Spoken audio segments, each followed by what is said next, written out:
Hey guys, welcome to my channel DIY Art Collection. If you're new in my channel then please subscribe and hit the bell icon. Friends, আজকে আমি আপনাদের জন্য এই ভরাট আসনের ডিজাইনটা নিয়ে এসেছি। ডিজাইনটা তৈরি করার জন্য আসনের সাইড থেকে 1/2 ইঞ্চ জায়গা ছেড়ে এরকম গ্রিন কালারের উল দিয়ে প্রথমে দুটো ঘর নিয়ে একটা ফুট তুলবেন, তারপর চারটে ঘরের একটা ফুট তুলবেন। এই ক্ষেত্রে দু সাইড থেকে জাস্ট একটা করে ঘর বাড়াতে থাকবেন। এখন 6টা ঘরের একটা ফোর উঠছে, এরপর 8টা ঘরের একটা ফোর। এই ফোরটি তোলার পর এখন আমি 10টা ঘরের একটা ফোর তুলছি। এটা সব থেকে ইজি ডিজাইন, আপনারা চাইলে খুব তাড়াতাড়ি করতে পারেন। এখন আমি 12টা ঘরের একটা ফোর তুললাম, এরপর আমি 14টা ঘরের একটা ফোর তুলছি। তো দেখতেই পাচ্ছেন কত ইজিলি ডিজাইনটা তৈরি হচ্ছে। এখন আমি 16টা ঘরের একটা ফোর তুলেছি। এরপর এখন আমি দু সাইড থেকে একটা একটা করে ঘর ছেড়ে আমি ফোর তুলতে থাকবো। তার জন্য 14, এখন 12, তারপর 10, 8, 6, 4, 2 এই হিসাবে আমাদের বাকি ফোরগুলো উঠবে।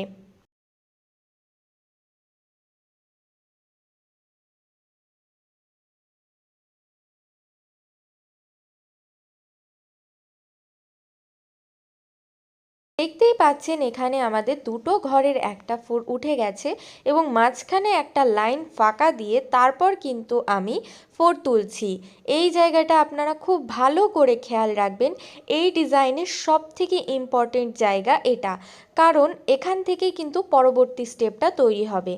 তো এখন দেখতেই পাচ্ছেন আমি অলরেডি স্টিচিং করা স্টার্ট করেছি এবং 2, 4, 6, 8, 10, 12, 14, 16 এই হিসাবে এখানে আমি ফোর তুলে নিচ্ছি। আগে যে বরফিটা তৈরি করেছি এই বরফিটা পুরো সেম টু সেম হবে, কিচ্ছু আলাদা হবে না এবং এইভাবেই সিরিয়াল ওয়াইজ আপনারা একটার পর একটা বরফি তৈরি করবেন। হাইয়েস্ট ফোর তোলার পর এখন আমি একটা একটা করে দু সাইড থেকে ঘর কমিয়ে বাকি অংশটা তৈরি করে নিচ্ছি এবং শেষে যদি আপনাদের দুটো ঘর থাকে তার মানে ভাববেন আপনার সেলাইটা ঠিক হয়েছে। তো এখন আমি এটা পুরো কমপ্লিট করে নিচ্ছি। পরবর্তী ক্ষেত্রে কালার আমি নিয়েছি ইয়েলো এবং এখানে সব থেকে বড় যেই ফোরটা উঠেছিল তার ঠিক পাশের ঘর থেকে আমি এইভাবে ফোর তুলছি, না হলে কিন্তু আমাদের সেম ফোর সংখ্যা আসবে না।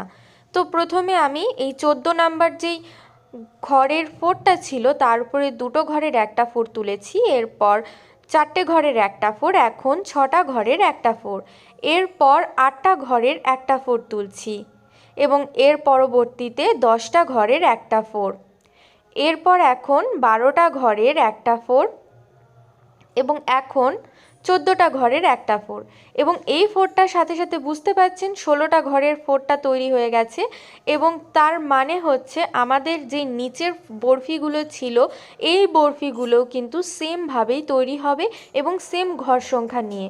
তাই ডিজাইনটাই কিন্তু কোথায় কিচ্ছু আলাদা হবে না, পুরো প্রসেসটা একই থাকবে এবং ইজিলি আপনারা করতে পারবেন। আশা করি আপনারা বুঝেছেন যে দু সাইড কিভাবে সমান রেখে বিভিন্ন কালারের বরফি তৈরি করতে হয়। তো দেখতেই পাচ্ছেন এক্ষেত্রে যে 14টা ঘর ছিল সেখানে এসে ফোর সংখ্যা থেমেছে, এরপর আবার 16টা ঘরের যেই ফোর ছিল সেটাকে সেন্টারে রেখে আমি সাইডে আরেকটা বরফি তৈরি করছি, যেটা কিনা ঠিক আগেরটার মতোই হবে।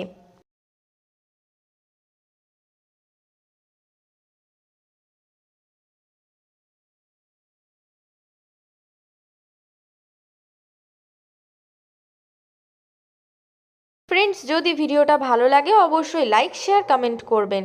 দেখতেই পাচ্ছেন গ্রিন কালারের যে দুটো ঘরের ফোর উঠেছিল তার ঠিক মাঝখানে আমাদের 16টা ঘরের যে ফোর সেটা উঠেছে, তার মানে ডিজাইনটা ঠিক আছে। তো এর পরবর্তীতে আমি আরেকটা কালার নিয়ে ওপরের লাইনটা করে দেখাবো। তার জন্য পিঙ্ক কালার নিচ্ছি এবং এই সাইড থেকে স্টিচ করছি, কেননা দু সাইডের লেভেল সেম হচ্ছে কিনা সেটা দেখাবো। তাই এখান থেকে স্টিচ করা স্টার্ট করলাম। ঠিক নিচে যেই প্রসেসটা অ্যাপ্লাই করেছিলাম সেইভাবেই 14টা ঘরের যে ফোর তার পাশ থেকে স্টিচ করা স্টার্ট করেছি। তো 2, 4, 6, 8, 10 এই হিসাবে যেই ফোরগুলো তুলেছিলাম সেটা এখানেও তৈরি করব।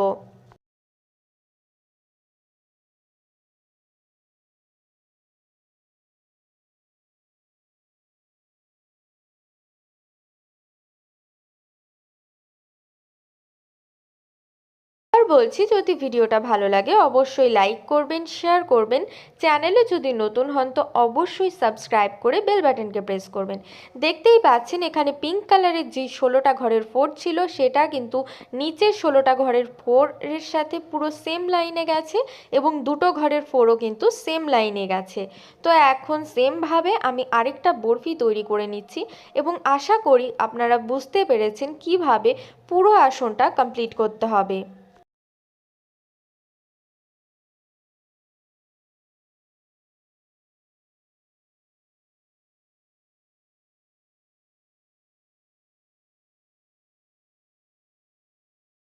দেখতেই পাচ্ছেন দুটো জায়গারই সেন্টার ম্যাচ করেছে এবং বাকিটা অফ স্ক্রিনে করে নিচ্ছি।